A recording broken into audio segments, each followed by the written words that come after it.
Ma grand-mère a soudainement renversé la table et m'a demandé de quitter la maison. J'ai simplement remis la table à sa place en silence et lui ai demandé de manger d'abord, mais grand-mère a soudainement attrapé ma main et l'a mordue. Heureusement, la voisine m'a sauvée. Ensuite, grand-mère a essayé de me frapper, et la voisine l'en a rapidement empêchée, me disant d'aller d'abord à l'école. Même si j'étais rétice, j'ai dû faire ce qu'on me disait car ma grand-mère souffrait de la maladie d'Alzheimer. Sa mémoire se détériorait. Une fois, elle a posé ses lunettes de lecture à côté de ma petite sœur. La lumière du soleil s'est concentrée à travers les verres sur la main de ma sœur et l'a brûlée. C'est pourquoi ma sœur a été emmenée à l'hôpital.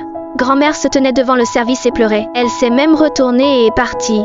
Quand je suis rentrée, grand-mère avait fait mes bagages et m'a dit de la quitter. Bien sûr, je ne le voulais pas. Pendant la dispute, grand-mère m'a jeté ses lunettes et m'a égratignée. Finalement, grand-mère a repris ses esprits et j'ai décidé de réaliser son souhait. Je voulais juste laver les cheveux de grand-mère une dernière fois pour la remercier.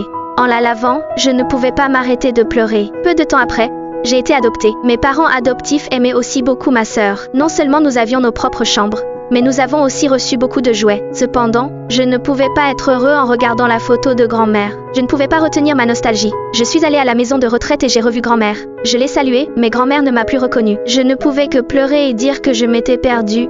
Mais grand-mère m'a quand même gentiment consolée et j'ai pleuré encore plus fort. J'ai donc quitté la maison de ma mère adoptive, leur ai laissé une lettre de remerciement, puis je suis retournée chez grand-mère pour m'occuper d'elle tout le temps. Par une nuit de neige, grand-mère était exceptionnellement lucide. Je suis vite venue à ses côtés. Elle m'a demandé d'ouvrir le tiroir. À l'intérieur se trouvait une nouvelle urne et 2 foulards en soie. J'ai eu un mauvais pressentiment.